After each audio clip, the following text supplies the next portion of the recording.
Yellowstone National Park is one of the most beautiful places on Earth, famous for its incredible geysers, hot springs, and most importantly, its supervolcano. Now, if this volcano were to erupt, would there be any way for people to survive? First, we need to know how it erupts in the first place. Volcanoes form when rock deep inside the Earth melts and recools, creating pockets of magma that push up against the Earth's crust. When the pressure from the magma becomes too much for the crust to handle, the result is an eruption. The type of eruption depends on the magma itself. Is it runny or thick? How hot is it?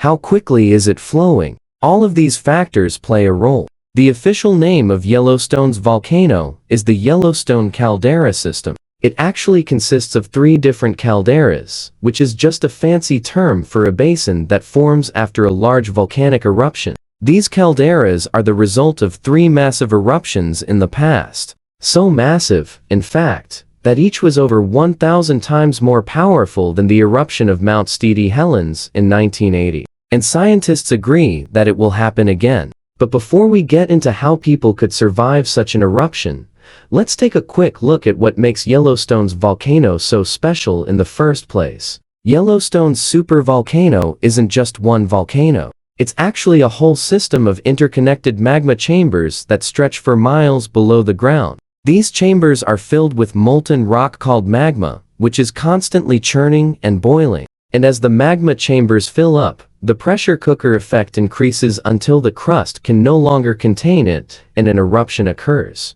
Yellowstone is considered to be a supervolcano because of its sheer size. In fact, it's the largest active volcano in North America and one of the largest on Earth. But unlike other volcanoes, Yellowstone doesn't have a single summit. Instead, it's formed by 3 calderas, each of which is the result of a massive eruption that occurred thousands of years ago. The most recent of these eruptions occurred about 640,000 years ago and created the Yellowstone caldera, also known as the Greater Yellowstone. But even though Yellowstone is a supervolcano, it's not like Mount Vesuvius or Pompeii. You see, there's no actual danger of a massive eruption happening anytime soon. In fact, according to the United States Geological Survey, the chances of a super eruption in the next 10,000 years are extremely low. So while it's always possible that something could go wrong, it's not something that anyone should be too worried about.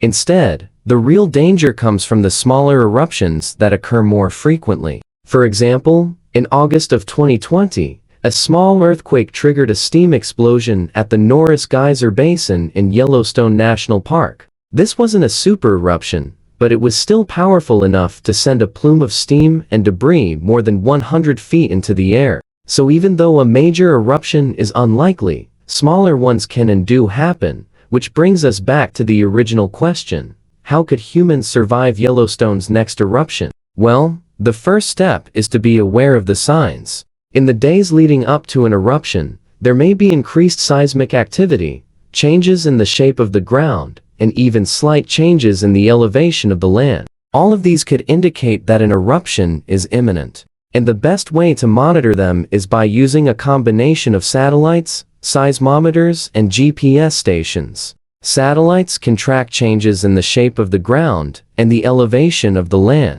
Seismometers can detect earthquakes, and GPS stations can measure any movement in real time. If an eruption is detected, then evacuation plans need to be put into action immediately. That means getting everyone out of the park and surrounding areas as fast as possible. Evacuation routes need to be planned in advance, and there needs to be a system in place for alerting people to the danger. In the event of an eruption, the U.S. Geological Survey works closely with local officials to develop these plans. They use computer models to simulate the potential impacts of an eruption and develop evacuation routes accordingly. They also work with local emergency management officials to create alert systems that can notify people of the impending danger. Once people have been evacuated from the area, then it's time to focus on the aftermath.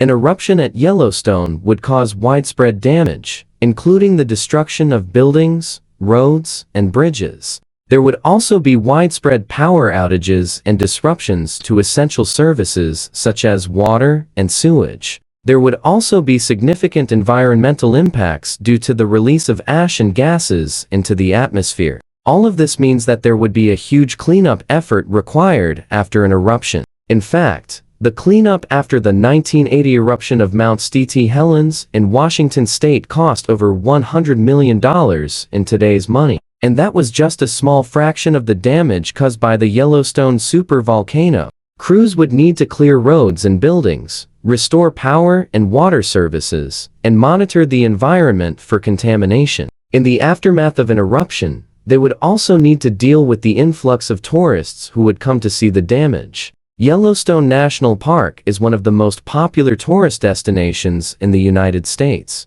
In 2021, it welcomed over 4 million visitors. An eruption would likely bring even more people to the park, which would put a strain on resources and make the recovery process even more difficult. Authorities would need to carefully manage the crowds to protect both visitors and the environment. So far, we've covered the logistics of surviving an eruption.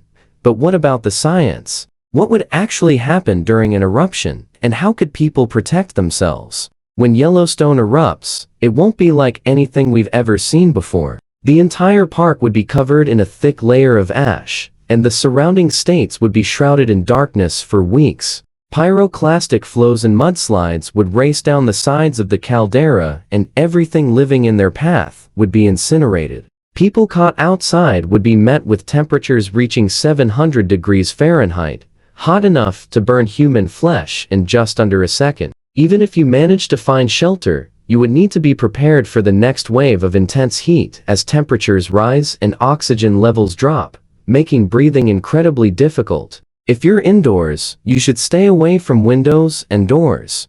And if you're outdoors, you should lie flat on the ground and cover your head and mouth with your arms. After the initial blast, there would be a period of calm before the next wave hits. This would be the pyroclastic flow, a mixture of hot gas and solid matter that would race down the sides of the volcano at speeds of up to 200 miles per hour. These flows would reach temperatures of up to 2000 degrees Fahrenheit, hot enough to melt rock and metal. The only way to survive a pyroclastic flow would be to find shelter in a sturdy building or a cave. Even then, you would need to be prepared for intense heat and toxic gases. In the aftermath of the eruption, you need to be careful of falling debris, including ash, rocks, and trees. You should also be aware of the potential for mudslides and avalanches. These can occur even in areas that were not directly affected by the eruption. Mudslides and avalanches are caused by the heavy ash and debris that accumulate on hillsides. When this material becomes saturated with water, it can flow downhill at high speeds, causing significant damage.